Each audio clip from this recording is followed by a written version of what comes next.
Krishna Chaitanya Prabhu Nityananda Jayapataka Swami Maharaj.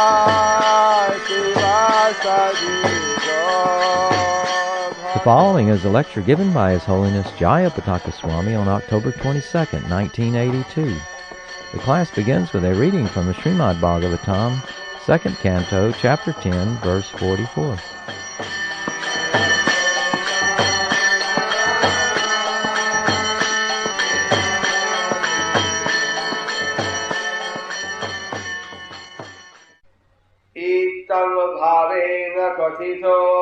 Itam bhavena kathito Bhagavan Bhagavattama Netham bhavena hi param Drashtum arhanti suraya Srila A.C. Bhaktivedanta Swami Prabhupada, the great transcendentalist, thus described the activities of the Supreme Personality of Godhead. But the pure devotees deserve to see more glorious things in transcendence beyond these features. Translation by Srila Prabhupada. The Lord is not only the creator and destroyer of the material manifestations of His different energies. He is more than a simple creator and destroyer, for there is His feature of Ananda, or His pleasure feature. This pleasure feature of the Lord is understood by the pure devotees only, and not by others. The impersonalist is satisfied simply by understanding the all-pervasive influence of the Lord. This is called Brahman realization. Greater than the impersonalist is the mystic, who sees the Lord situated in his heart as Param Atma, the partial representation of the Lord. But there are pure devotees who take part in the direct pleasure, Ananda, potency of the Lord, by factual reciprocation of loving service. The Lord in His abode called the Vaikuntha planets, which are eternal manifestations, always remains with His associates and enjoys transcendental loving services by His pure devotees in different transcendental humors. The pure devotees of the Lord thus undergo a practice of that devotional service to the Lord during the manifestation of the creation, and take full advantage of the manifestation by qualifying themselves to enter into the kingdom of God. The Bhagavad Gita 18:55 confirms this. Bhaktyamam abhichadati yavanyas chasmi tattvataha tato man tattvato gadva vishate tat anantaram. By development of pure devotional service, one can factually know the Lord as He is, and thus be trained in the bona fide service of the Lord, and be allowed to enter into the direct association of the Lord in so many capacities. The highest glorious association with the Lord is made possible in the planet of Goloka Vrindavana, where Lord Krishna enjoys Himself with the gopis and His favorite animals, the Surabhi cows. A description of this transcendental land of Krishna is given in the Brahma Samhita, which is considered by Lord Sri Chaitanya to be the most authentic literature in this connection. Thus, in the purport of text, the Bhaktivedanta purport of text 44, Canto 2, Chapter 10, in the matter of Bhagavatam is the answer to all questions. So here, the qualification of different devotees or different transcendentalists is indicated. We've been discussing in the second canto how Krishna creates this material world, how He annihilates. In different Vedas it describes. But actually, the Lord is doing this all automatically. It's not that He's personally engineering the whole thing in some type of laborious way, but simply by His desire. And that desire is the prime moval force. Then, step by step, everything happens. You see, even the greatest living entity in the universe, Brahma, he's not independent to simply do his own creation of this material world. He doesn't know what to do. He doesn't know how to control the material nature, nor how to create it. Therefore, he doesn't even know who he is. He's completely bewildered when he appears. So, finally the divine word, tapa, came out of the akash, or out of the silence. And then he understood he had to do austerities, to realize his source. And then Krishna revealed to him how to create the material worlds, how to create the living entities, etc. So, there's nobody in this material world who is completely independent. Rather, everyone, they're getting their idea how to do whatever they want to do from Krishna. The Bhagavad Gita describes smriti jnanam apohanam cha. That intelligence how to do something, even if it's a nefarious action or a good action. Ultimately, how is that ability to remember or to conceive? That is all given by Krishna. The living entity has a desire. So then Krishna says, alright, in due course, if the person is deserving, he allows that person to fulfill the desire. Even the desire is not a proper desire in terms of morality or something, still they're desiring, so Krishna helps them in due course. But they have to suffer the karma. He's not responsible. He's not inspiring them to do these things. Rather, they want to do so since they're desiring repeatedly. So finally he gives them the intelligence how to do what they want to do. So, this whole function of Krishna as the Paramatma, where basically he's near an order supplier, he's very closely connected with the creation and maintenance of the world. This is, of course, probably the maximum kind of a conception that people have about God. That they think God is simply the creator, or he's simply concerned with this material world. And therefore they're thinking that, well, what's wrong with God? Why the material world is such a mess, so on and so forth. They don't realize that this is not at all his preoccupation.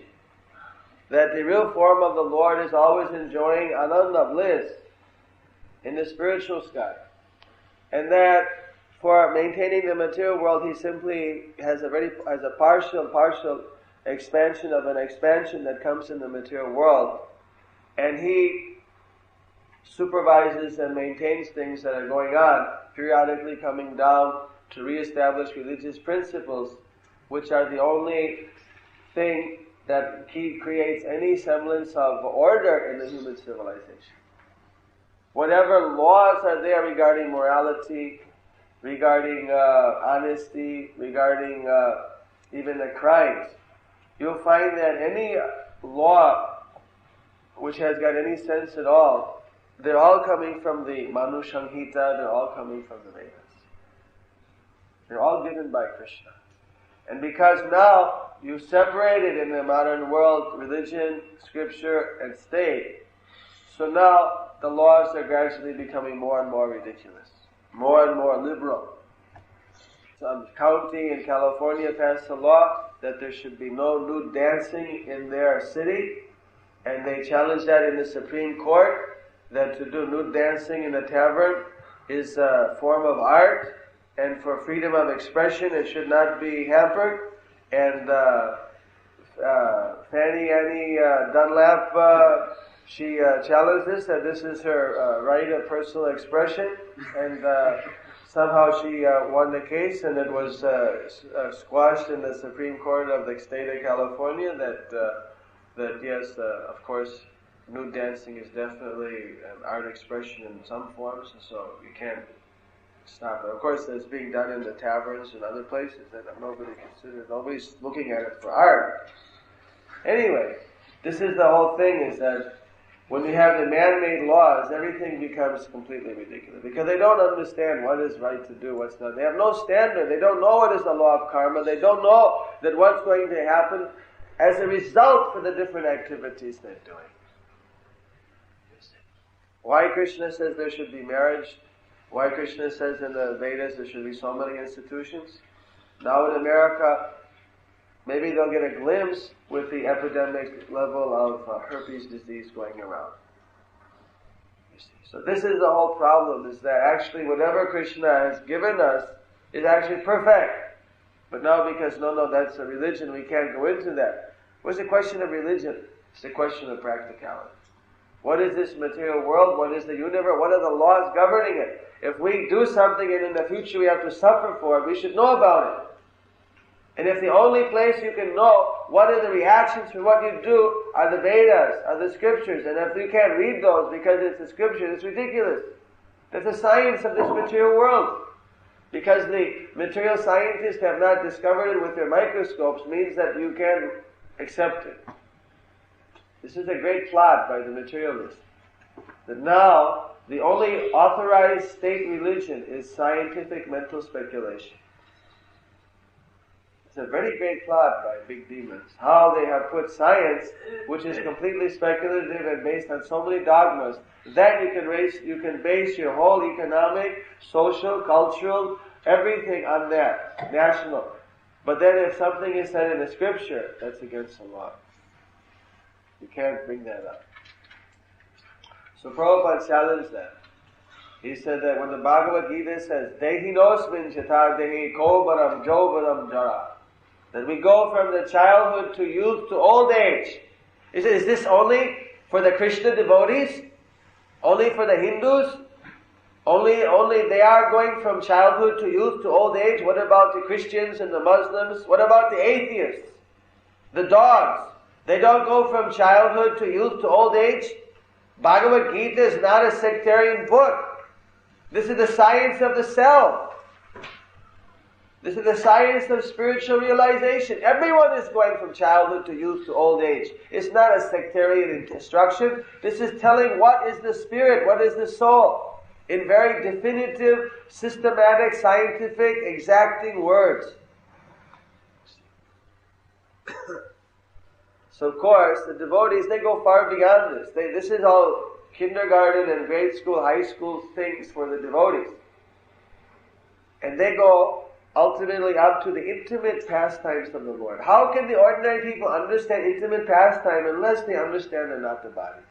Unless they understand that they're pure spirit soul? Unless they understand what is the almighty position of Krishna?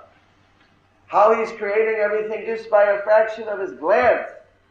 Just by a slightest desire, everything happens. Unless you understand the immense power and potential of Krishna, then you won't appreciate the beauty and the intimate, loving wonder that Krishna takes a humble position as his own devotee, as Chaitanya Mahaprabhu, or he takes the position as a servant of his devotee, Parthasarathi, when he drove Arjuna's chariot. You won't appreciate. How can we appreciate? Unless, if we hear that the President of the United States has come down and he's doing some kind of simple work for the common man, then everybody applauds. Because he's a president, he doesn't have to do such things. He's coming down to the common level as something unusual and great. Right? But if you hear that an ordinary person is doing an ordinary thing, what's the big deal? That ordinary people are doing ordinary things every day. They're serving each other, they're doing this. So, unless you can understand Krishna's position, it's very hard to appreciate how wonderful are his intimate pastimes. So we were describing Chaitanya Mahaprabhu, that how, of course, nobody could understand his position because he came in disguise. When Krishna came, he gradually revealed his own nature. When he was killing so many demons, when he lifted Govardhan Hill, but by Yogamaya he would keep the residents of Vrindavan out of that consciousness because he wanted them simply to love him as he was, not for that he was so great or he was so powerful, you see. But the other objectively situated devotees, they could see what was going on, they could pick out that Lord Krishna was actually the Supreme Personality of Godhead, while the residents of Vrindavan, even they would get a glimpse of understanding. Again, by Yogamaya they would be put into spiritual illusion to forget that, and they would simply see Krishna as their loved one, as their friend, as their lover, as their son, etc.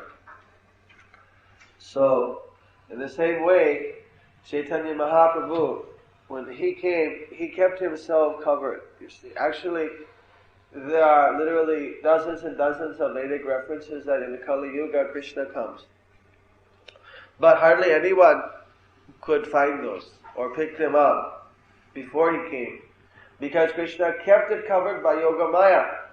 Okay, just like if you say that today the governor of Honolulu is going to make a surprise visit on the Hare Krishna temple to see what's going on, right? If you know about it, it's not a surprise. Right? Everyone's going to be here with garlands and this, that, the whole temple will be completely spotlessly clean, right? Or if you say that President Reagan's going to make a surprise visit on Fifth Avenue today, incognito, the whole place will be lined with people to see him. So the only way that it can be incognito is if nobody knows about it. But he has to put it in the Vedas, otherwise how it'll be proven later on that he is. So he put it there, but by Yogamaya, people couldn't really understand what it meant, so they just kind of gleaned over it. You know how we read the Bhagavad Gita one time, and the next time you read it, you say, my goodness, did I read that before? There was something there, and it seems as if you read it for the first time. Or even you read it before, you remember, but the second time you read it, a whole different meaning and a whole different depth comes out. So like that, people would read it and they would get some superficial, yes, the holy name will be in the Kali Yuga and he will come, but somehow people didn't really pick up on it exactly. They weren't looking out at that particular time. This was a special feature so that Lord Chaitanya could come down and perform his pastime without being disturbed. So he was coming to show what it's like to be a pure devotee of the Lord. Although he's Krishna himself, he's coming down to show that. The thing is that how did Lord Chaitanya come down? Why does Krishna come down to this? And he doesn't come down like this. Paramatma is coming to maintain things exactly in the same way. Actually, Paramatma is directly non-different from Krishna. And he's powerful enough to be able to take care of so many miscreants. We saw that in Hiranyaksha and Hiranyakashipu and others. That different incarnations, they're most powerful. So Krishna comes down, Prabhupada describes, because he's the only one who will be satisfying his devotees. Just like when the gopis were running looking, where's Krishna? Where is Krishna? And they'd go running, and then Krishna would hide himself as the four-armed Vishnu. Then they'd go and ask him, oh, Vishnu. And they'd offer their obeisances and say, have you seen Krishna? Where is Krishna? Even they were seeing God right there standing. They weren't interested. They were looking, where's Krishna? You see, that is the nature of the pure devotees, that even Vishnu appears before them. They'll ask him for direction. Where is Krishna? You see. So then, Krishna was, of course, taking his Vishnu form. He said, well, he's that way.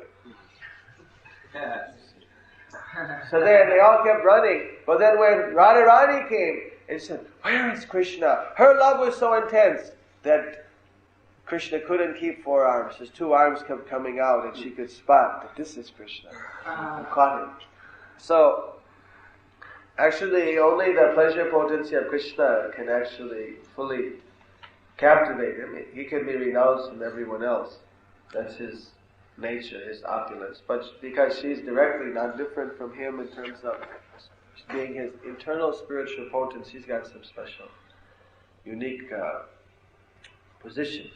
So this Radharani and Krishna combined together in the form of Lord Chaitanya Mahaprabhu. Radha and Krishna, Sri Krishna Chaitanya, Radha Krishna Nahi Anna. Radha and Krishna together have come as Chaitanya Mahaprabhu. So, but why they came? Of course, there were two devotees who were crying out. Haridas Thakur was crying out in the cave in Pulia. When the Lord will come, people are so materialistic. And of course, the most famous and prominent caller for Lord Chaitanya's coming, for Krishna to come, was the incarnation of the Mahavishnu himself, Sri Advaita Gosai. Actually, written by some of the associates of Lord Chaitanya. There's a prayer called the Gaur Chandrika. The Gaur Chandrika. I would like to translate that sometime in the future, but it's such a beautiful song where it accounts first of all, it gives the whole account of all the devotees of Lord Chaitanya, and then it relives in song Advaita Gosai calling down Lord Chaitanya.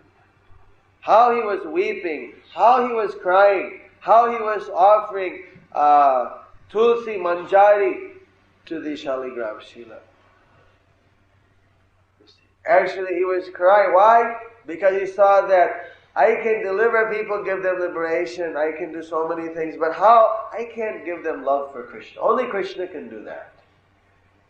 Only Krishna is so attractive that he can steal their minds away completely. Because he's the original form. See, Mahavishnu is a partial expansion. So he was praying that you yourself must come down. You have to come down and give love of yourself to these fallen souls. Otherwise there's no hope. And he was crying like that, fasting, praying, worshipping. And he was waiting for a long time. The Lord, did he really hear my prayer? They said that he was coming. Did he really hear it? Is he really going to come? That doubting there was no, up to that point, there wasn't any symptoms. So when Lord Chaitanya, we were discussing how, yesterday as Nimai Pandit, how he was living in Navadvip, that he wasn't manifesting the symptoms of pure devotional service till he came back from Gaya. So I mentioned when he came back from Gaya, at that time, he called over Śrīmad Pandit and told him that you tell all the devotees I want to see them. I'll meet them at the house, I believe, of Akeshwar Pandit. So then, as soon as Lord Chaitanya came back with all the ecstasies, with always chanting Krishna, there was a special tree in Srivas's house. You know about that tree? Does he know about it? Is there anybody that knows about the tree of Srivas? He had a kalpa vriksha. Prabhupada said the walls of the temple are actually Ananta Station. One should rest on the Ananta Station. The house of Srivas, he had a special kalpa vriksha. As many flowers as you would pick, more would come. So naturally the devotees, why go all over the city looking for flowers? If you have one tree, as many as you pick, more come. They would all go to his tree and pick. So that every morning there would be, before, just like after Mangalarti, they'd all there be picking flowers. That would be the center of communication. The latest in the Vaishnava community naturally would, while they were chanting and picking, you know how things get around in Vaishnava society. Someone said that, do you know that Nimai Pandit has come back from Gaya, completely ecstasy. He's chanting Hare Krishna, Krishna Krishna, Hare Hare, Hare Ram, Ram Ram, Hare Hare, at every moment. And he's simply telling everyone to love Krishna. He wants to meet all the devotees tomorrow at Vakeshwar Pandit's house. What? Hari Bol, Nimai Pandit! He's become a pure Vaishnava! And they're all yelling and screaming, jumping up and before Western Union could franchise this system of communication. You see, it went within seconds. It was throughout the whole Navadip, every Vaishnava knew. Have you heard? Just like that.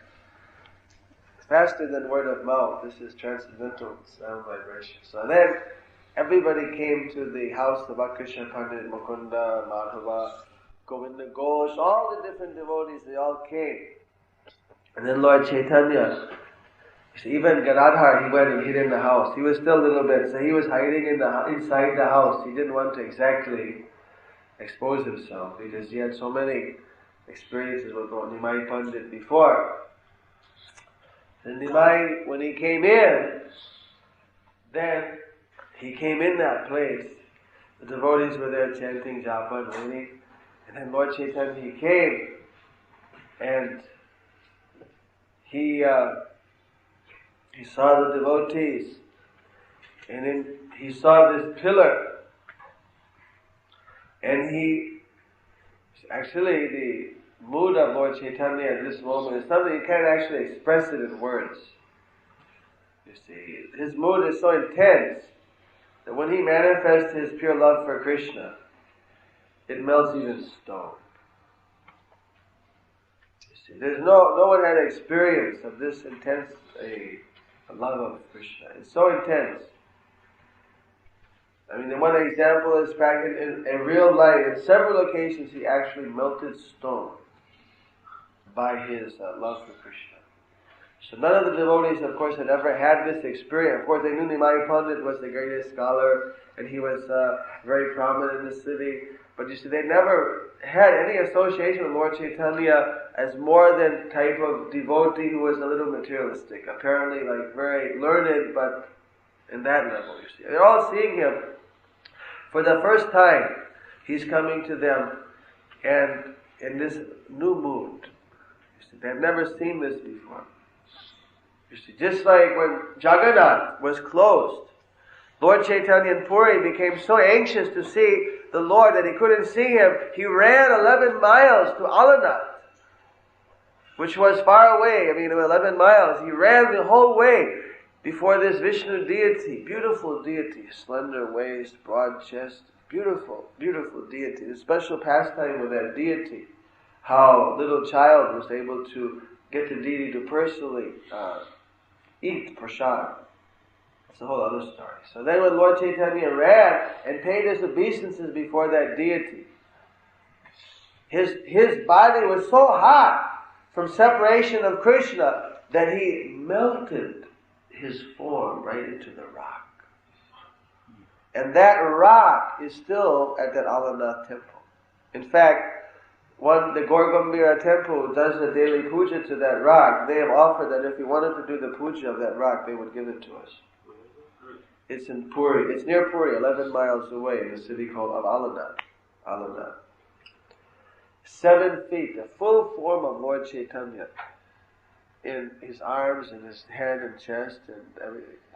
They just melted in the rock. So the separation that Lord Chaitanya feels for Krishna is beyond.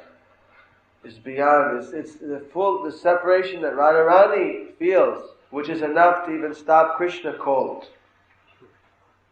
You see, that is the level of separation that Lord Chaitanya manifested, because there's a combination of Krishna and Rasa. We can't understand. It's beyond anything material. It's when they try to explain it, someone may think that, well, what's going on, or what is it?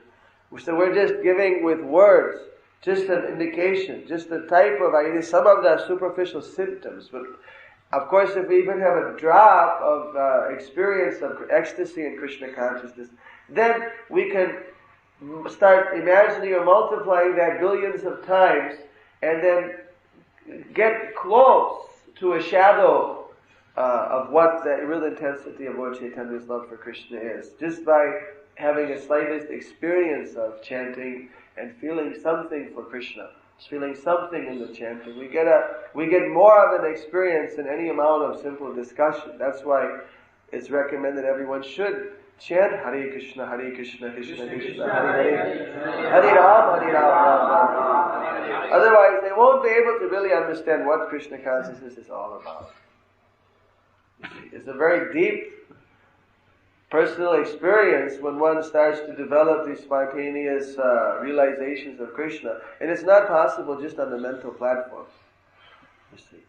So although we present the pastimes with words, actually because of being devotees or trying to be the devotees of a devotee, by the mercy of previous acharya, we're able to experience some minute drops of spiritual realization and ecstasies and all these words. So the words actually are more than words.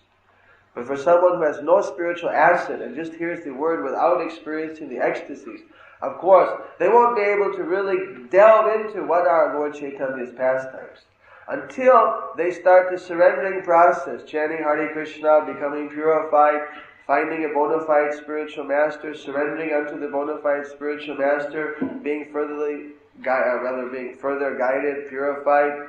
In this way, one is gradually allowed into this intimate circle. You see, it's not a superficial thing. You don't have to go physically this place to that place. It's on the spiritual platform. The entrance card is surrender to pure devotees and the mercy of pure devotees, performing sankirtan, chanting. These things are the entrance card, one's spiritual desire. So, of course, Lord Chaitanya, he came into that courtyard. He saw the devotees. And one devotee came out and received him. And he just grabbed the devotee's hand and said, "Oh Krishna, Krishna, so long I've wasted my life. Why have not worshipped Krishna? Where is my Lord Krishna? I want to tell all of you that I simply wasted my life arguing and in scholastic pursuits, academic pursuits. What is the use? Now I simply want to preach Krishna. I want to serve Krishna. I want Krishna only, nothing else.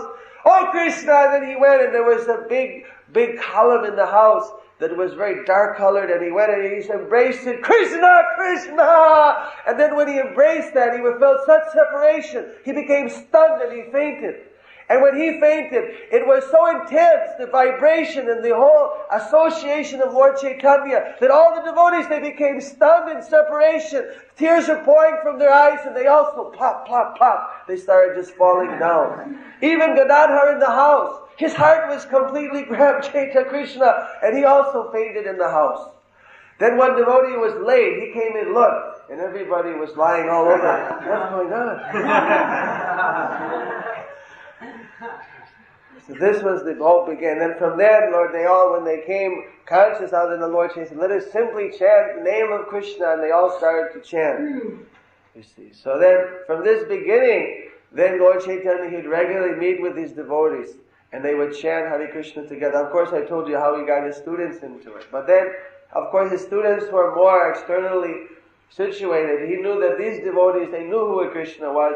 They were more intimately already situated in Krishna Bhakti. So he would have private kirtans in the house of Srivas, where he wouldn't allow all the students and all the other people or outsiders to come in, because they wouldn't understand all the tears and the crying, sometimes fainting and different symptoms of ecstasy. They would just put a whole downer of the whole thing.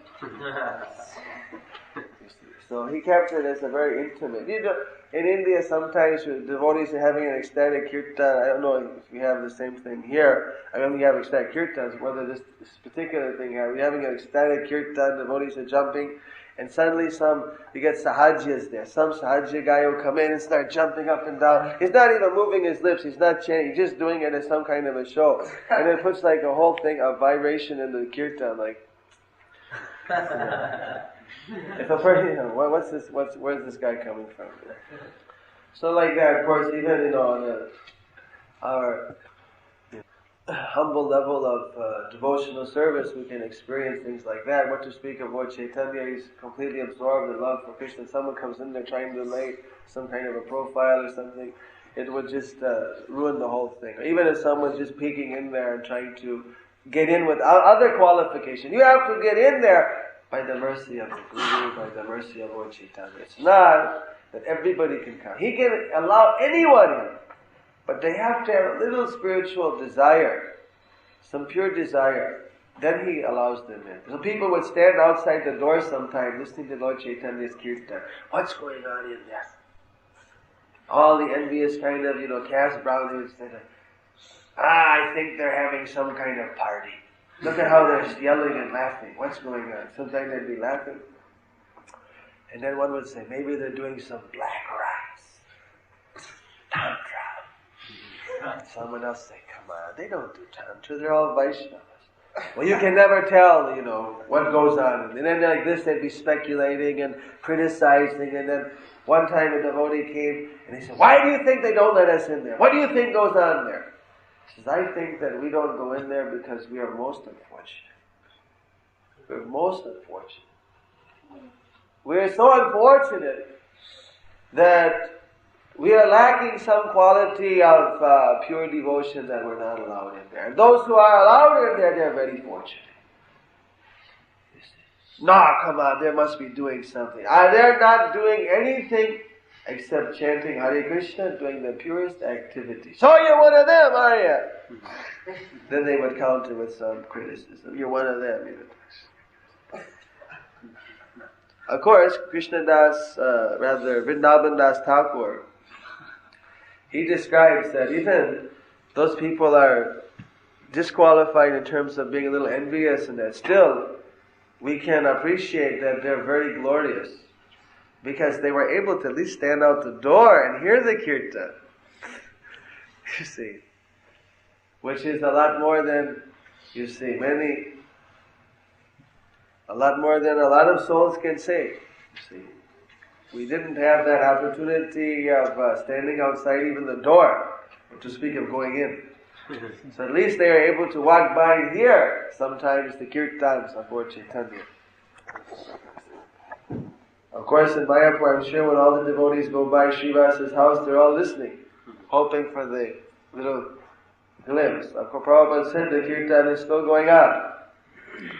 And sometimes, fortunate devotees, they're able to hear that kirtan. Adya pila lila kore gaurarai kono kono bhagyavan dekhe bare pai. Those pastimes are still going on even today. You see, in fact, Lord Chaitanya's pastimes are manifested even in different parts of the world. He sometimes appears, sometimes visibly and sometimes invisibly, and the devotees feel spiritual inspiration by his presence. But then, Lord Chaitanya, how he was discovered as actually Krishna himself by the devotees after their coming and doing kirtan, and they knew that he was a great devotee, and he was inspiration to everyone. And they could see that his love and devotion was so intense that it far outstretched anyone's. So they immediately, in all humility, were coming around him, and they were, even though they were in an older position and he would be treated very respectfully, but they knew that he was the one who could actually lead the whole Sankirtan movement. You see, but they didn't exactly understand that he was Krishna.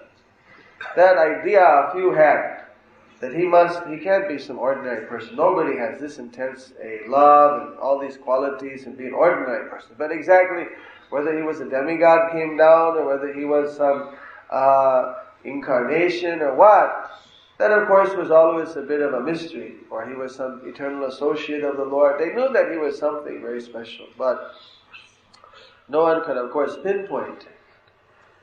You see, well, one day Lord Chaitanya, when he came into the house of Srivas, he was in a different. You see, Lord Chaitanya was always in a devotional mood, and if suddenly said, even someone realized that he was Krishna and said, "You are Vishnu," "You are Krishna," he would cover his ears and say, "Vishnu, Vishnu, Vishnu." No, you never call a devotee God. It's a great offense. You see. And no, if anyone disturbed his mood as a devotee, it was a great offense. He would never tolerate it.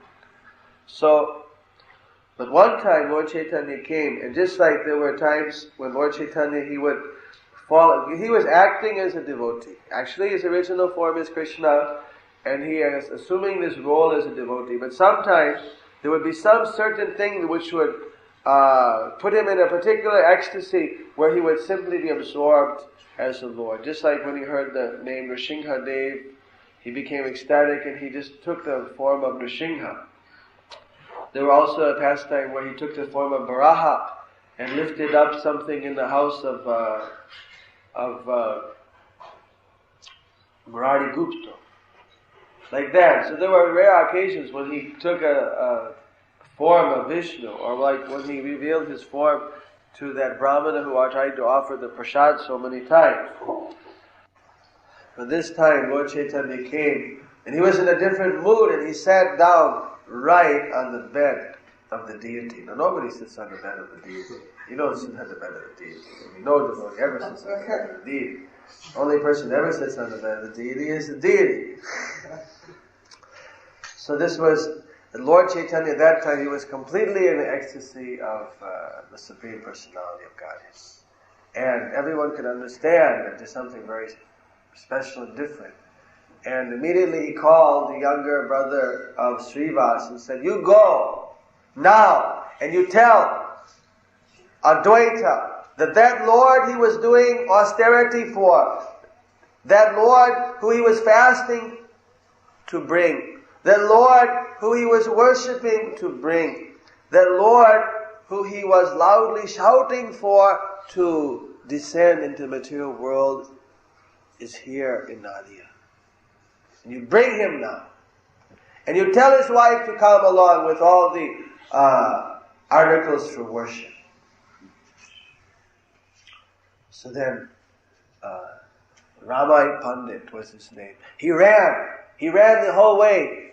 Out of the house, he was running towards Advaita's house, but as he was going, he remembered he didn't know where Advaita lived.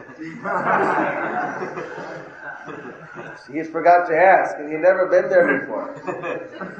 You see. But he had been running, when he got the order, he was so excited, he just ran out, chanting Hare Krishna, and then suddenly, he realized that he never asked anybody where he lived. And then he asked someone, "Where's Advaita's house?" "Oh, he lives right here." It was right in front of him. So then, he came into Advaita's house, and as soon as he came, before he could even offer his obeisances, before he could say anything, Advaita was sitting there. He jumped up, he looked at him, and he started shouting at him, just spontaneously. "How is it possible that the Lord can come in this Kali Yuga? God never comes in Kali Yuga.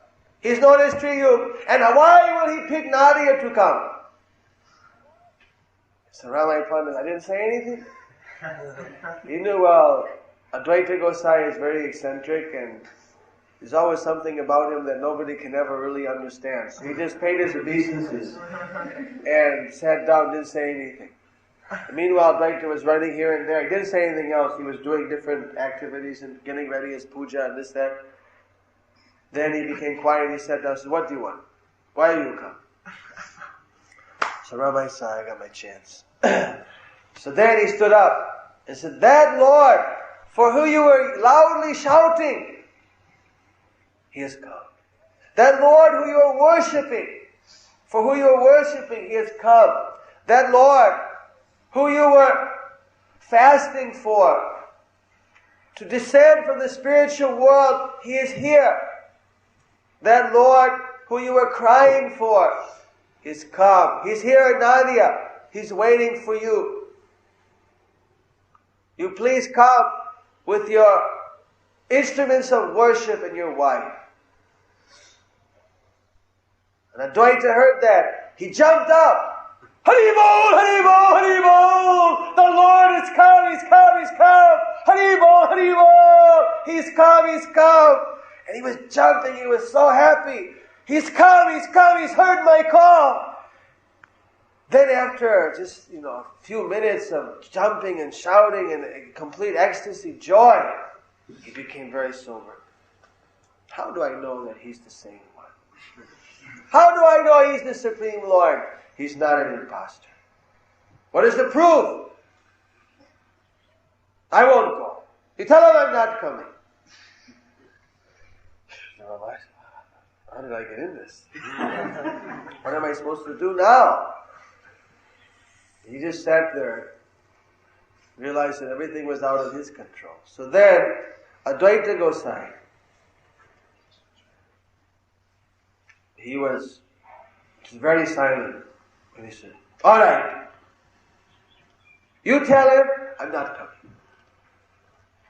You go tell him I'm not coming, but I'm going to go and hide nearby. I'm going to see what he does.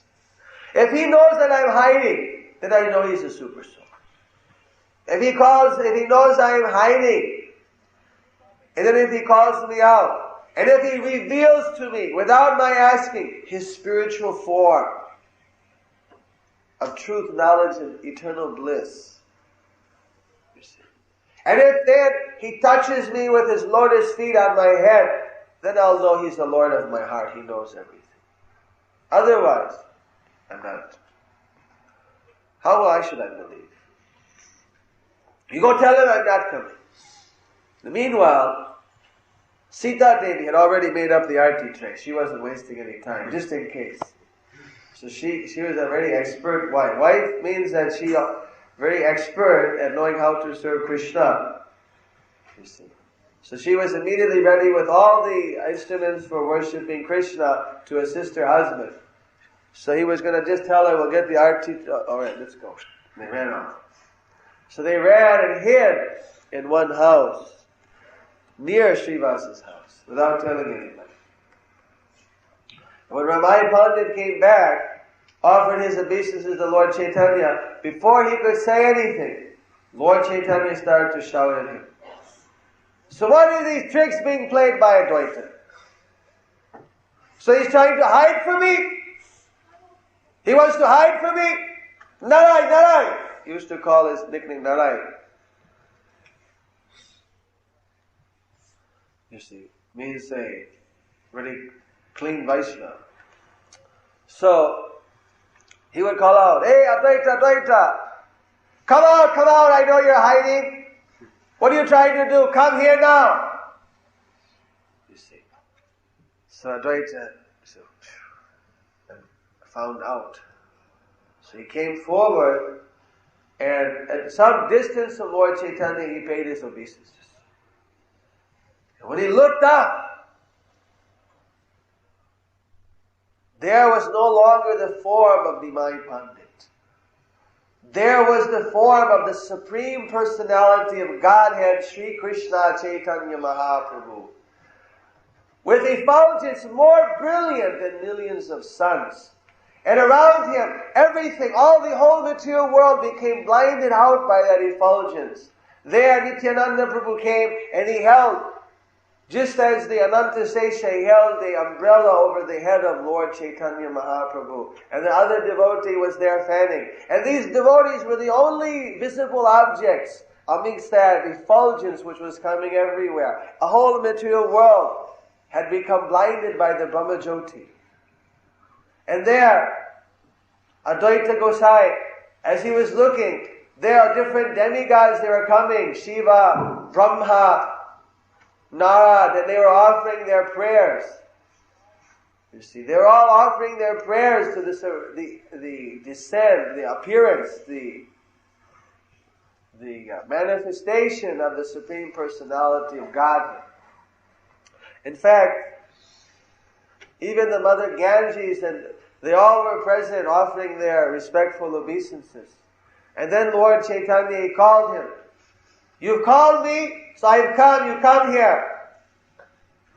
And Lord Advaita, when he said that he just fell down at the feet of Lord Chaitanya put his lotus feet on the head of Advaita and said, you have called me, so I have come down. It is your loud shouting that has brought me here.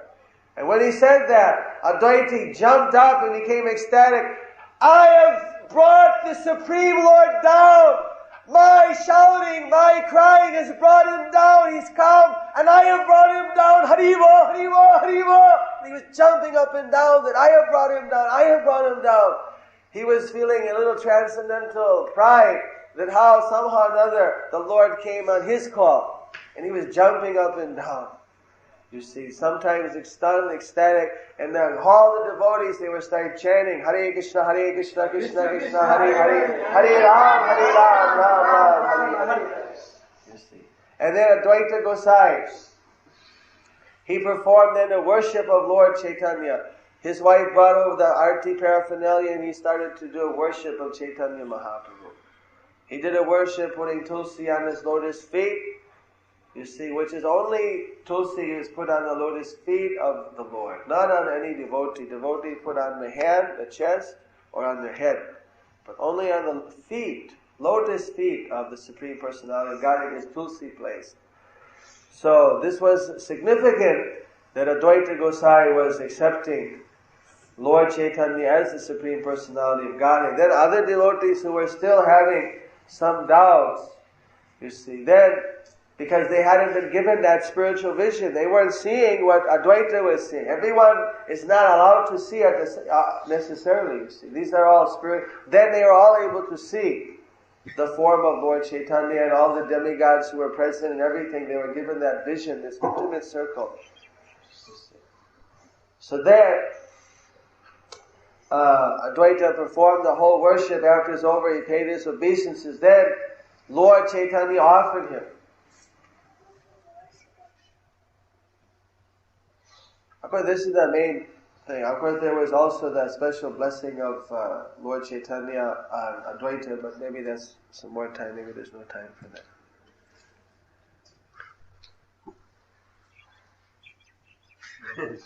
Huh? A little more time. So then, Lord Chaitanya, he offered Advaita that now you must take a boon from me. See, you must take one boon. One wish you take from me. And then Advaita says, no, there's nothing that I want. You've come here to give out your mercy. You've answered my call. I have no other desire. I'm fully satisfied. Nothing I don't want. No, you must take. One thing you must take. Nothing, I don't want anything. One boon you must take. I don't need anything. You've given me everything. There's nothing more I need. No, one thing you must take. You see, what do you want? You want liberation? You want this? You want nothing. Don't need anything. You've come, that's enough. One thing you must take it.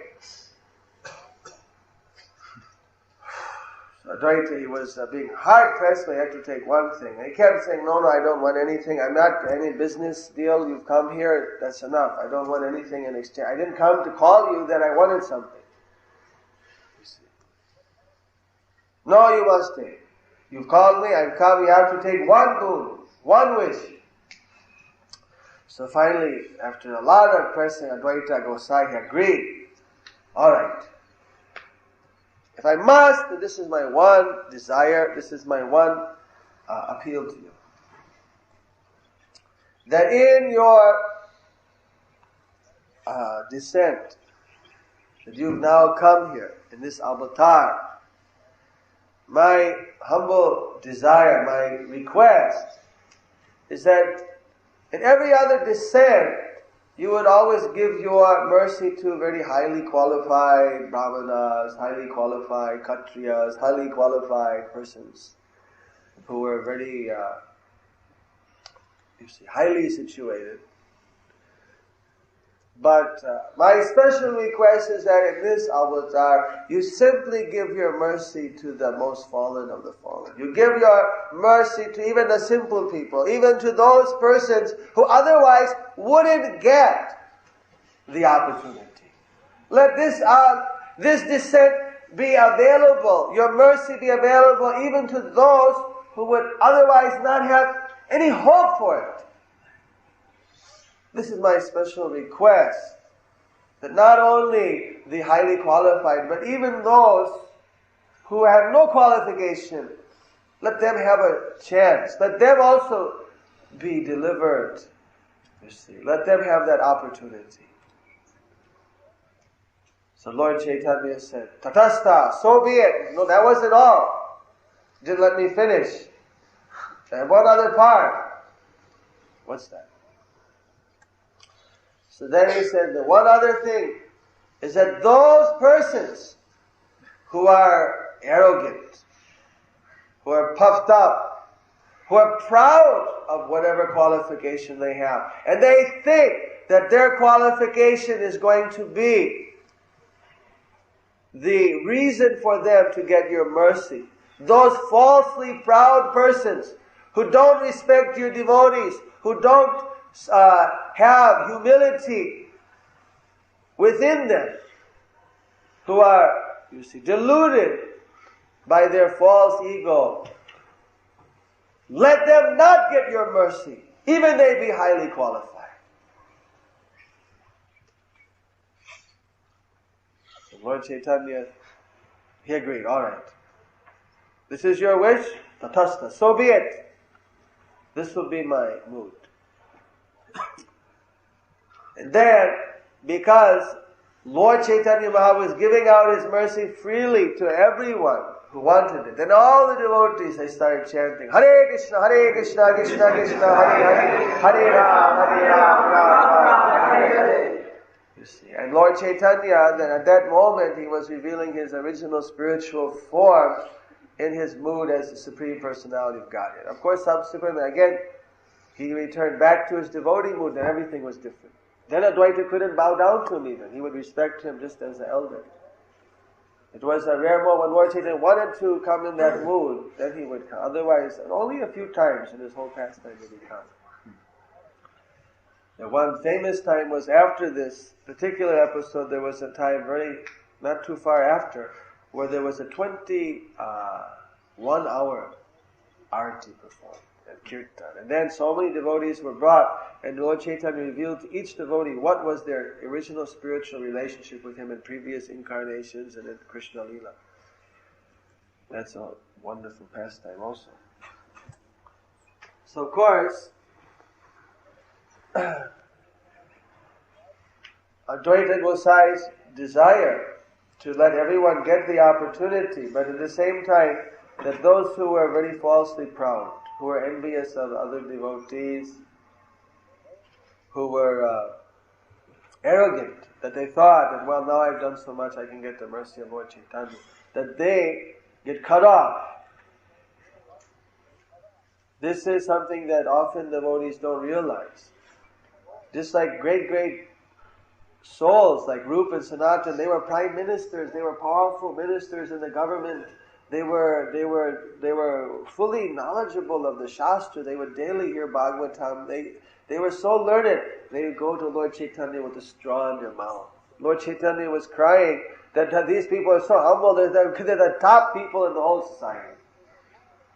There's no one who has more Vaishnava quality or a higher material position than them, and they're coming just like dogs with a straw, with a piece of grass in their mouth. He said, your humility is making me cry. It's crushing me. But that is the way. Once again, Lord Chaitanya's mercy is scared that, well, I deserve the mercy of Lord Chaitanya because I've done Sankirtan for so many years, or because I've watched so many paths, or because I've done this or that. No. It's not that we deserve the mercy. We can't even buy it. There's nothing you could do. It's so valuable. All we can do, and we're doing service just to please you. There's no quality. We don't deserve your mercy, but the only way we can say we deserve it is that, no, we're the fallen, more fallen than the fallen.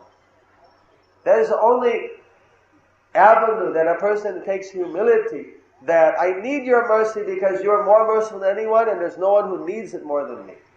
If we always taking the humble position, then Lord Chaitanya's mercy is given without any doubt.